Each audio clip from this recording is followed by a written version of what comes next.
السلام علیکم ورحمۃ اللہ وبرکاتہ۔ محترم ناظرین، میں ہوں آپ کا بھائی قاری مزمل اعجاز الحسینی۔ آج ایک اہم ٹاپک پر آپ کے سامنے گفتگو کر رہی ہے۔ ہم نے بچپن سے یہ سن رکھا ہے اور واعظین اور خطباء حضرات سے یہ بات سن رکھی ہے کہ آدم علیہ السلام سے آگے جو نسل چلی ہے، آدم کی نسل جو آگے چلی ہے، وہ بہن اور بھائیوں کی آپس میں شادی کی وجہ سے چلی۔ ایک یہ واقعہ، اور دوسرا یہ کہ جو حضرت حابیل اور قابیل، جو حضرت حابیل ہے جو ان کا قتل ہوا ہے، جو قابیل نے قتل کیا ہے، اس کی وجہ ایک عورت کی، اس کے پیچھے ایک عورت کا مسئلہ تھا اور اس کی وجہ سے وہ قتل ہوا ہے۔ تو آج ہم ان دونوں چیزوں کو اپنی اس مختصر ویڈیو میں دیکھیں گے۔ سب سے پہلے ہم قرآن مقدس کی چند آیات آپ کی خدمت میں پیش کرتے ہیں۔ سورہ المائدہ 5واں پارہ، اللہ پاک فرماتے ہیں وَاتْلُ عَلَيْهِمْ نَبَأَ ابْنَيْ آدَمَ بالحق۔ اے میرے محبوب محمد مصطفیٰ صلی اللہ علیہ وآلہ وسلم، آدم علیہ السلام کے دو بیٹوں کا جو سچا واقعہ، حق والا واقعہ ہے، وہ آپ بیان کر دیجیے۔ اِذْ قَرَّبَا قُرْبَانًا فَتُقُبِّلَ مِنْ أَحَدِهِمَا وَلَمْ يُتَقَبَّلْ مِنَ الْآخَرِ۔ دونوں نے قربانی کی، ایک کی اللہ نے قبول کر لی اور دوسرے کی اللہ نے قبول نہیں کی۔ جس کی قربانی قبول ہوئی وہ حضرت حابیل ہے، اور جس کی قربانی قبول نہیں ہوئی وہ حابیل کے بھائی قابیل ہے۔ اور اللہ پاک نے کھلے الفاظ میں فرمایا کہ میں متقین کی قربانیوں کو قبول کرتا ہوں۔ اب جو مشہور ترین واقعہ ہے وہ یہ ہے کہ حضرت آدم علیہ السلام کی بیوی جو حضرت ماں جی حوا ہے، ان کے بطن سے دو بچے پیدا ہوا کرتے تھے۔ ایک جنم میں جو بہن بھائی ہوتے تھے ان کی آپس میں نکاح نہیں ہوتا تھا، دوسرے جنم میں جو بہن بھائی ہوتے تھے، یعنی ان کا آپس میں مختلف جو اوقات میں پیدا ہونے والے حضرت آدم علیہ السلام کے بچے تھے، بیٹے بیٹی تھے، ان کا آپس میں نکاح ہو رہتا تھا۔ تو قابیل کو حابیل کی جو بہن، قابیل کو اپنی بہن جو ہے نا وہ پسند آ گئی، تو اس نے کہا کہ میں اس کے ساتھ نکاح کرنا چاہتا ہوں۔ تو حضرت آدم علیہ السلام کیونکہ شریعت کے پابند تھے تو وہ ایسا نہیں کر سکتے تھے، تو دونوں بھائیوں میں آپس میں جھگڑا ہو گیا۔ تو کیونکہ جس سے قابیل شادی کرنا چاہ رہا تھا وہ حابیل کے عقد میں آ رہی تھی، یہ واقعہ بیان کیا رہتا ہے۔ اب ہم قرآن و سنت سے دیکھیں گے۔ آج کی جو میں ویڈیو جو میں دلائل پیش کروں گا، آپ اس سے اختلاف کر سکتے ہیں۔ میں بالکل نہیں کہتا کہ یہ میری تحقیق جو ہے یہ آخری تحقیق ہے، حرف آخر ہے، نہیں۔ لیکن ایک بات ضرور ہے، دین اسلام دین فطرت ہے۔ کیا کسی مذہب میں کسی وقت پر کسی اوقات میں کیا یہ چیز کسی نفس میں یہ پسندیدہ ہوئی ہے کہ کوئی بندہ اپنی سگی جو بہن ہے اس کے ساتھ نکاح کر لے؟ حالانکہ یہ بات موجود ہے کہ اس دور جدید میں اس طرح کے ناہنجار لوگ ہیں کہ وہ اس طرح کی غلطی کر دیتے ہیں، اپنی بہن کے ساتھ جماع والا معاملہ، یہ چیزیں یہ عام ہے، اس میں کوئی شک نہیں۔ لیکن نفس کی کراہت کے ساتھ یہ سارا کچھ تو مل سکتا ہے، نفس کی پسندیدگی کے ساتھ ایسی کوئی چیز نہیں ہے۔ دین اسلام دین فطرت ہے۔ اور حضرت محمد مصطفیٰ صلی اللہ علیہ وآلہ وسلم نے فرمایا، میں پھر بتا رہا ہوں کہ آپ میری اس تحقیق سے اختلاف کر سکتے، کھلی جاتا ہے آپ کو۔ نبی پاک جناب محمد مصطفیٰ صلی اللہ علیہ وآلہ وسلم نے فرمایا کہ اللہ پاک نے آدم علیہ السلام کی تخلیق سے نہیں، اس کائنات کی تخلیق سے پہلے اللہ پاک نے قلم کو کہا کہ لکھ، اور قلم نے جو کچھ کانا وما یکون، جو کچھ تھا اس میں لکھ لیا۔ جو حلال ہے وہ لکھ لیا، جو حرام ہے وہ لکھ لیا۔ سب کچھ جب لکھ لیا گیا حلال و حرام، تو اس کے بعد تغیر و تبدل نہیں ہو سکتا۔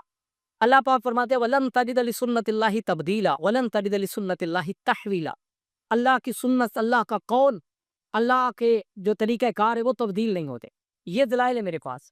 نبی پاک جناب محمد مصطفیٰ صلی اللہ علیہ وآلہ وسلم سے ایسا کوئی صریح ترین قول موجود نہیں کہ جس سے آپ یہ بات واضح کر سکے، بیان کر سکے کہ اللہ کے پاک پیغمبر نے فرمایا کہ آدم کے بیٹے بیٹیاں، بہن بھائیوں کی آپس میں شادی ہوتی تھی اور اس سے نسل چلی۔ کیونکہ اللہ پاک کے قرآن نے یہ فرمایا کہ اللہ کا قرآن یہ کہتا ہے کہ میں پچھلی شریعتوں کی تصدیق کے لیے آیا ہوں، انبیاء کی تحقیق، انبیاء کی شخصیات پر لگنے والے الزامات کی تحقیق کے لیے اور ان کی تردید کے لیے آیا ہوں۔ تو قرآن مقدس جب ہم سورہ نور کو دیکھتے ہیں تو قرآن مقدس میں اللہ پاک نے جو محرم یا غیر محرم رشتے ان کا ذکر کیا ہے، اور اس میں جو اختصار کے ساتھ میں بیان کرنا چاہ رہا ہوں وہ یہ ہے، اللہ پاک فرماتے ہیں مومن عورتیں وَلَا يُبْدِينَ زینتہن، وہ اپنی زینت کو ظاہر نہ کریں، کھولے نہیں کسی کے سامنے، الا ما ظہر منہا، مگر جو ظاہر ہو جائے، یعنی ہاتھ ہیں، پاؤں ہیں، یہ کھول سکتی ہیں۔ اچھا، وَيَحْفَظْنَ فُرُوجَهُنَّ، اور اپنے فرج کی شرمگاہ کی حفاظت کریں، وَلْيَضْرِبْنَ بِخُمُرِهِنَّ عَلَى جُيُوبِهِنَّ، انہوں نے چاہیے کہ اپنی چادر کو، دوپٹے کو اپنے سینے پہ رکھیں، إِلَّا لِبُعُولَتِهِنَّ، اپنے خامدوں کے لیے، او آبائِهِنَّ، اپنے باپوں کے لیے، او آبائی بعولتہن، یا پھر اپنے خامد کے جو باپ ہے اس کے لیے، یعنی اپنے سسر کے لیے، او ابنائہن، یا اپنے بیٹوں کے لیے، او ابنائی بعولتہن، یا اپنے جناب بیٹوں کے لیے، او اخوانہن، یا اپنے بھائیوں کے لیے، او بنی اخوانہن، یا بھتیجوں کے لیے، یعنی یہ وہ رشتے ہیں جن پر اللہ پاک نے جو ہے شرط لگائی کہ ان کے سامنے صرف جو ظاہر ہے، چہرہ ہے، ہاتھ ہے، پاؤں ہے، جو ظاہر یہ کھول سکتے ہیں، زینت اپنی اظہار کر سکتے ہیں، اس کے علاوہ نہیں۔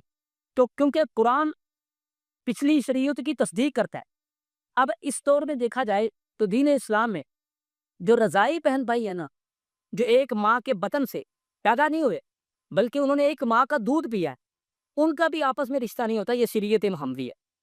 اور پھر پورا قرآن آپ اس کا مطالعہ کر کے دیکھ لیں، قرآن مقدس میں کہیں پر یہ بات موجود نہیں ہے کہ حضرت آدم علیہ السلام کے بیٹوں کی لڑائی جو تھی وہ ایک عورت کی وجہ سے تھی، یا پھر یہ بھی بات کہیں پر موجود نہیں ہے کہ اللہ پاک نے نسل آدم کو، آدم علیہ السلام کی اولاد کی جو نسل ہے آگے چلائی ہے، وہ بہن بھائیوں کی آپس میں شادی سے چلائی ہے، کیونکہ اسلام دین فطرت ہے، اور فطرت میں کبھی یہ جیت پسندیدہ نہیں رہی، اور اللہ پاک کے لیے یہ بات خدا کے لیے کوئی مشکل نہیں ہے کہ وہ آدم علیہ السلام کی نسل کی آگے بڑھوتی کے لیے عورتیں پیدا نہ کر سکے، یا پھر وہ اس طرح کا سلسلہ نہ چلا سکے، اور اس کے لیے یہ مشکل ہو جائے اور تکلف کرنا پڑے کہ وہ بہن بھائیوں کی آپس میں شادی سے یہ سلسلہ چلے۔ اور اگلی بات جو آپ کی خدمت میں پیش کر رہا ہوں وہ آپ ذرا سن لیں، یہ بات بھی تحقیق میں آئی ہے کہ حضرت آدم علیہ السلام سے پہلے بھی انسان اللہ کی زمین پر موجود تھے۔ معصومین کی روایات سے بھی، احادیث سے بھی یہ بات ثابت ہے کہ اللہ پاک نے کئی جہان پیدا کیے، اور ان جہانوں میں کئی انسان پیدا کیے، اور ان سب کا خالق اللہ ہے، اور آدم سے پہلے بھی اللہ کی زمین پر انسان موجود تھے۔ معصومین کی احادیث میں بھی یہ موجود ہے، اور جدید سائنسی تحقیق میں بھی یہ بات موجود ہے کہ آدم سے پہلے بھی جو ہے وہ مخلوق تھی۔ اب قرآن مقدس میں اس کے لیے کئی اشارات ہیں، میں سب سے پہلے آپ کے سامنے جو مشہور سب سے عام فہم اشارہ آپ کی خدمت پیش کرتا ہوں۔ جب حضرت آدم علیہ السلام کو اللہ پاک نے فرمایا نا کہ اے آدم، اے میرے فرشتوں، میں ایک خلیفہ بنانے لگا ہوں، اور وہ خلیفہ میرا کون ہے؟ آدم ہے، تو فرشتوں نے کہا اسے زمین میں بھیجے گا، ٹھیک ہے، یہ زمین میں فساد کریں گے، یعنی جو وہ آیا مبارکہ آپ سب کے سامنے ہے، اذ قال ربک للملائکۃ انی جاعل فی الارض خلیفہ قالوا اتجعل فیہا من یفسد فیہا، آپ اسے زمین کا خلیفہ بنائیں گے جو فساد کرے گا۔ اب مجھے یہ بتائیں، کیا فرشتوں کے پاس آنے والے حالات کا علم ہے، عالم الغیب ہیں، یا وہ مستقبل میں ہونے والے حالات کو جانتے ہیں؟ فرشتوں نے کیوں کہا؟ اور امام جعفر صادق علیہ السلام، یا اگر میں نام بھول رہا ہوں تو معصومین میں سے ایک معصوم نے یہ کہا کہ فرشتے یہ کہہ ہی نہیں سکتے، ان کے پاس یہ علم کیسے آیا کہ یہ آدم زمین میں فساد کرے گا؟ ان کا تجربہ ہے، پہلے زمین میں کوئی مخلوق تو تھی کہ جس نے فساد کیا ہے، اور اس کو دیکھ کر کے آدم علیہ السلام، اور پھر وہ مخلوق بھی آدم کی مثل ہونی چاہیے کہ جس کی مثال دے کر کے انہوں نے کہا کہ یہ بھی فساد کرے گا۔ اچھا، یہ بات تو روایات میں ہے موجود، اور لوگ مانتے بھی ہیں کہ جن تھے پہلے، تو کیا خدا کوئی ایسا اسباب ایسے نہیں پیدا کر سکتا کہ وہ آدم علیہ السلام کی تخلیق کی کو ابتدا اس نسل کو آگے بڑھانے کے لیے جنوں سے کوئی پیدا کر دے کہ اسے بہن اور بھائیوں کی شادی کروانا ضروری ہے؟ میں کہہ رہا ہوں قرآن مقدس میں ایک جو اشارہ، اور اس کے بعد دوسرا ایک اشارہ قرآن مقدس میں ملتا ہے کہ آدم علیہ السلام سے پہلے بھی لوگ تھے۔ سب سے پہلے آپ ذہن میں رکھیں کہ آدم سب سے پہلے نبی ہیں۔ اللہ پاک فرماتے ہیں کان الناس امۃ واحدہ، لوگ ایک ہی امت تھے اتحاد کے ساتھ، پھر لوگوں نے اختلافات کیے، فبعث اللہ النبیین مبشرین، پھر اللہ پاک نے نبی بھیجے جو خوشخبری دینے والے، ڈرانے والے تھے۔ تو اس آیہ مبارکہ سے بھی اشارہ ملتا ہے کہ پہلے لوگ موجود تھے، انہوں نے اختلافات کیے، اور پھر اللہ پاک نے نبیوں کا سلسلہ شروع کیا۔ اور اس کے علاوہ اہل سنت کتب میں، تفاسیر اور تشیع تفاسیر میں یہ بات ماننا کوئی بہت اچنبے کی بات نہیں ہے کہ آدم علیہ السلام سے پہلے اس زمین پر مخلوق کوئی تھی، اور اللہ نے اس بچی کچی مخلوق سے حضرت آدم علیہ السلام کی نسل کو آگے چلایا ہے، ان میں سے عورتوں کے ساتھ۔ اور ایک دوسرا ورژن پیش کیا جاتا ہے جو روایات میں موجود ہے کہ حضرت آدم علیہ السلام کو اللہ پاک نے پہلے جو بیٹے دیے دو، حابیل اور قابیل، وہ تھے مطلب اکٹھے پیدا ہوئے، دو پیدا ہوئے، اور اس کے بعد جو بیٹوں کا سلسلہ پہ ہوا وہ ایک ایک کر کے، ان میں سے حضرت شیش علیہ السلام تھے۔ اور پھر اللہ نے ان دونوں بیٹوں کے لیے جو بعد میں پیدا ہوئے، اللہ نے ان کے لیے آسمان سے حوریں نازل کی، اور حوروں کے ساتھ ان کا عقد اور آدم کا سلسلہ چلا، اور پھر ان کی اولادوں میں آپس میں ان کے کزنز کے آپس میں رشتے ہوئے اور آدم علیہ السلام کی نسل چلی۔ یہ دوسرا ورژن ہے۔ اور اب آپ کے سامنے یہ میں آپ کی خدمت میں پیش کرتا ہوں بات کہ آدم علیہ السلام کے بیٹوں کی لڑائی کیوں ہوئی ہے۔ آدم علیہ السلام کے بیٹوں کی آپس میں لڑائی کیوں ہوئی ہے؟ کیا عورت کی وجہ سے ہوئی ہے؟ اب اس بات کی طرف قرآن مقدس میں کہیں موجود نہیں ہے کہ آدم علیہ السلام کے بیٹوں کی لڑائی عورت کی وجہ سے ہوئی ہے۔ حالانکہ جب ہم قرآن کو دیکھتے ہیں، گزشتہ اس کے بعد کے واقعات کو دیکھتے ہیں، تو حضرت یوسف کے بھائیوں کی، یوسف علیہ السلام کے ساتھ لڑائی ہمارے سامنے ہے۔ حضرت یوسف علیہ السلام کے بھائیوں کی لڑائی سامنے ہے۔ اور یوسف کے ساتھ بھائیوں کی لڑائی کیوں تھی علیہ السلام؟ کیونکہ یوسف یعقوب علیہ السلام کے بعد نبی تھے، اور بھائی اس عہدے سے وہ وسیع تھے حضرت یعقوب علیہ السلام کے، نبی کے بعد جانشین تھے حضرت یعقوب علیہ السلام کے۔ اس وجہ سے جیلس ہو کر کے بھائیوں نے یہ کہا کہ ہم اسے قتل ہی کر دیں تاکہ یہ معاملہ ہی ختم ہو جائے۔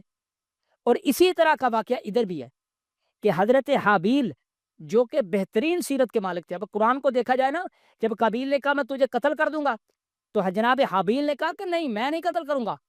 حالانکہ روایات میں یہ بات موجود ہے کہ حابیل جو ہے وہ قابیل سے زیادہ کبھی تھے، ٹھیک ہے، لیکن انہوں نے نہیں قتل کیا۔ ان کی سیرت، ان کا کردار، ان کے اخلاقیات بہت بہترین تھے۔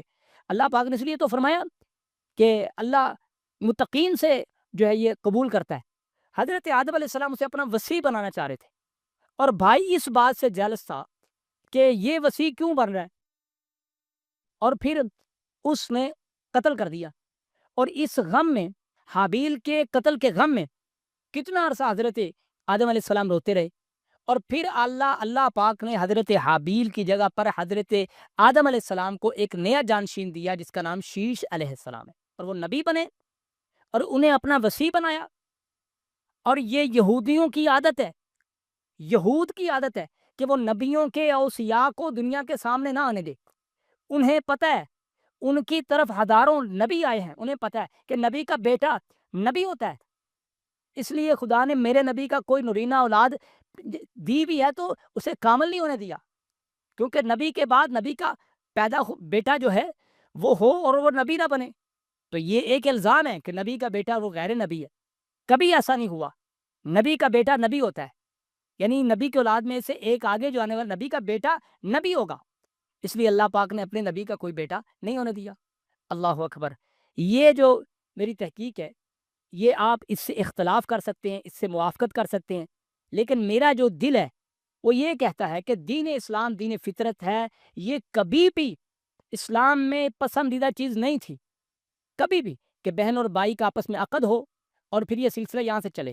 آپ مجھے یہ بتائیں، میں اپنی بات کو ختم کرنے لگا ہوں، کہ اسی حضرت آدم علیہ السلام کی نسل سے آگے کتنے انبیاء آئے ہیں، خاتم الرسول آئے ہیں، اور اللہ پاک نے ان شجروں، انبیاء کے شجروں کو شجرہ طیبہ کہا ہے۔ اور یہ طیبہ کیسے ہو سکتا ہے کہ جس کے پیچھے جس کی ابتدا وہ بہن اور بھائی کے آپس میں نکاح کے ساتھ ہوئی ہے، جسے فطرت قبول نہیں کرتی، جسے طبیعت قبول۔ آپ دنیا میں دیکھ لیں کون سا ایسا مذہب ہے، کوئی ایسا مذہب نہیں ہے جس میں بہن اور بھائی کی آپس میں شادی کا جواز موجود ہو، کوئی دنیا میں ایسا مذہب موجود نہیں ہے۔ اللہ سے دعا ہے اللہ مجھے اور آپ کو سمجھنے کی توفیق دے۔ سبحان ربک رب العزت عما یصفون وسلام علی المرسلین والحمد للہ رب العالمین۔